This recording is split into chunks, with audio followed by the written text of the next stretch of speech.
3வது வாரம் வெற்றிலை தீபம் வெற்றிகரமா ஏத்தியாச்சு. இன்னைக்கு சர்ப்ரைசிங்ல என்ன ஆச்சுன்னா, நான் யூசுவலா டியூஸ்டே வந்து வெத்தல தீபம் போடுவேன். இப்போ ஒரு 9 வீக்ஸ் போடுறேன்னு சொல்லி வேண்டியிருக்கேன் முருகன் கிட்ட. ஸோ, அதுக்காக காலையில எந்திரிச்சு ஹோர டைம்ல வந்து அபிஷேகம் எல்லாம் பண்ணேன். இன்னைக்கு வந்து நான் 3 அபிஷேகம் பண்ணியிருந்தேன்.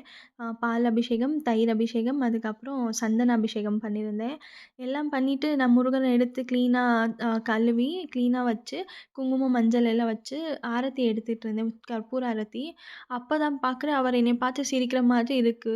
எனக்கு வந்து அத நம்பணுமா? நம்பக்கூடாதா? இல்ல என் மைண்ட்ல அப்படி இருக்கான்னு தெரியல. இது உண்மையா பொய்யான்னு கூட எனக்கு தெரியல. நான் கன்டினியூஸா பார்த்துட்டுருக்கேன். அவ கற்பூர ஆரத்தி எடுத்துட்டே இருக்கேன். அப்பலாம் அவர் என்னைய பார்த்து சிரிக்கிற மாதிரி தான் இருந்துச்சு. நான் உடனே எங்க அம்மா, எங்க அக்காவெல்லாம் கூப்பிட்டு காமிக்கிறேன். எனக்கு பார்க்கும்போது அவர் சிரிக்கிற மாதிரி இருக்கு. ஆனா அவங்க பார்க்கும்போது அப்படி இல்ல. நார்மலா இருக்கிற மாதிரி இருக்கு.